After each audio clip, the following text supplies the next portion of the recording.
Good morning and welcome to my channel. If you haven't been here in a while, yeah, welcome.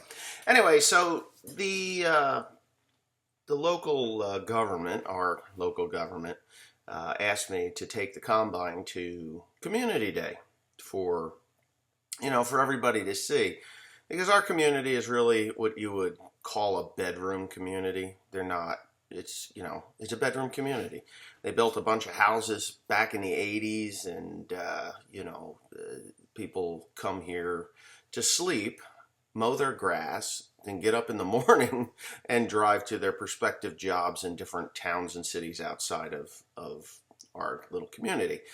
So the mayor, who is also on a committee that I'm on in the township, had asked me if I had any farm equipment that I would, be willing to take out to the community day.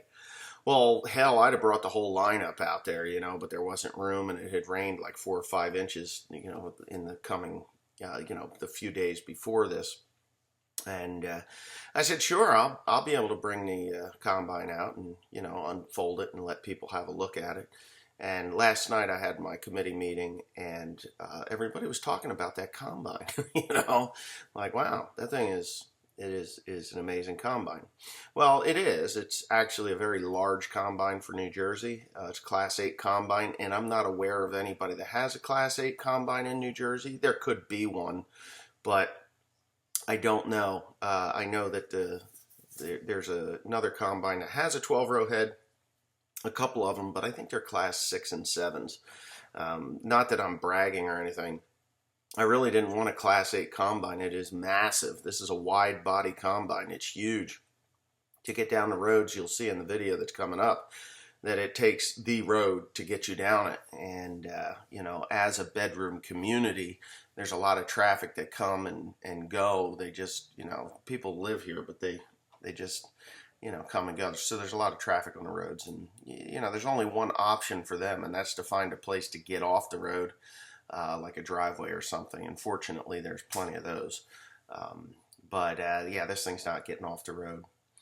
Anyway, the mayor wanted this combine there, and, or any piece of equipment for that matter, so that the people that live in our community can actually get up close to the machines and things that do the work in our community to make it green and beautiful, and just take a look at it and understand that there are farmers here. There are people that actually live here, work here, and do the things that are necessary to feed us, even though most of the grain that I sell does not stay here.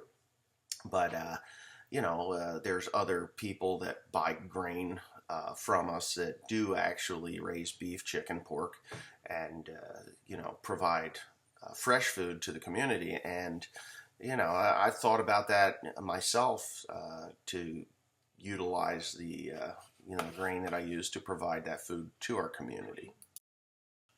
All right, so I'm just going to continue this because it's just my wife driving, following me behind this combine.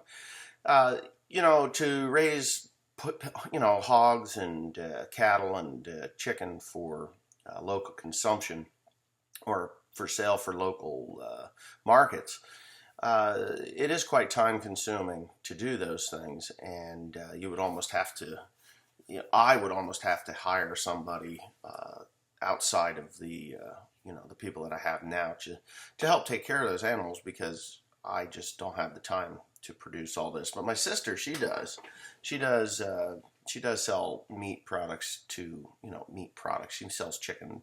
I don't think she's had any pork, but some beef there that was raised on the farm. So she does that. And, I thought about doing it myself. And I was doing some research. As you can see this combine going down this driveway. It's crazy. Anyway, I was doing some research on it. And as most of you may or may not know, but I do listen to House and Senate hearings on YouTube, and directly the House and the Senate as these things are going on, because I kind of like to know what's going on in the country. I've been called an ignorant fool, but actually by people that don't actually watch the House and the Senate hearings or listen to the House and Senate hearings. It's amazing what these people talk about and do and then actually vote on. But I was listening to one in particular, and it was a Republican senator, not a congressman, but a senator that was sitting in a committee, and they were talking about what is going on with the slaughterhouses in this country, and how if you're a small farmer that has hogs and cattle and chickens, it's pretty much illegal for you as a small farmer to slaughter your animal, package your animal, and then sell it to the public without a USDA stamp of approval on it. You can do it yourself and give it away, but you cannot sell it. So that leaves you with a USDA inspected slaughterhouse, which is fine. Most farmers that raise the hogs, they don't, we get attached to these animals in a way, that what they're used for, what you're raising them for, but you really don't want to put that bullet behind their ear.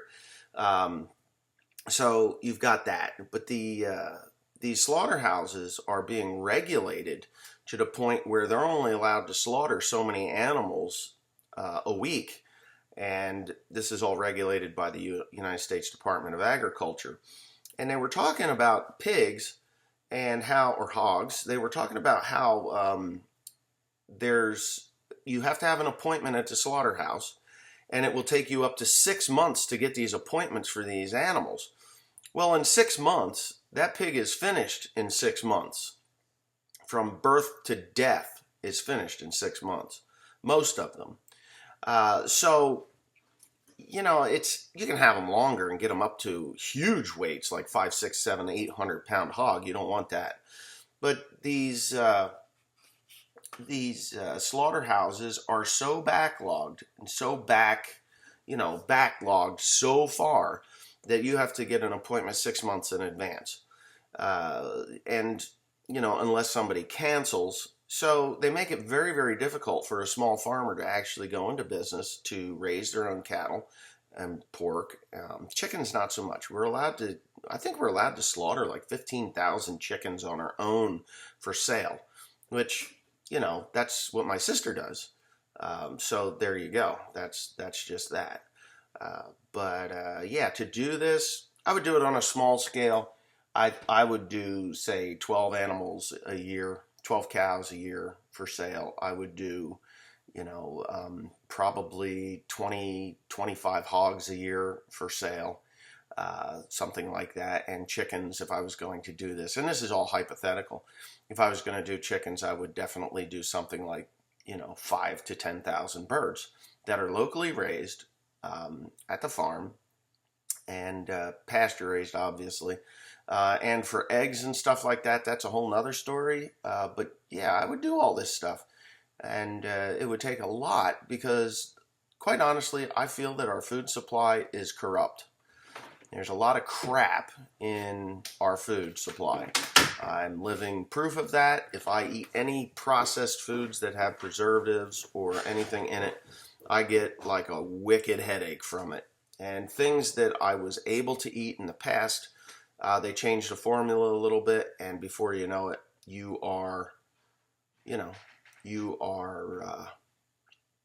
I'm sick. I can't do it.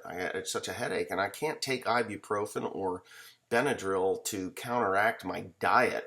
So my diet has to go. My diet has to go in a more natural way. The more wholesome, like naturally raised pork, beef, and poultry. As for bread and stuff, I'm still safe there. I like bread. I will eat rice. But it's, you just have to, I have to be careful with what I eat. And if I'm that sensitive to it, there's a lot of other people that are sensitive to this stuff, and it's just a better food supply. And I'm really seriously considering increasing the production of grain, and also adding these other meat and poultry, meat, poultry, egg products, but animals that you can buy direct from the farm. And, that's just the way it is. That's the way I think it should be, and kind of cut out Purdue and Tyson. Anyways, hope you enjoyed this. Thanks for watching.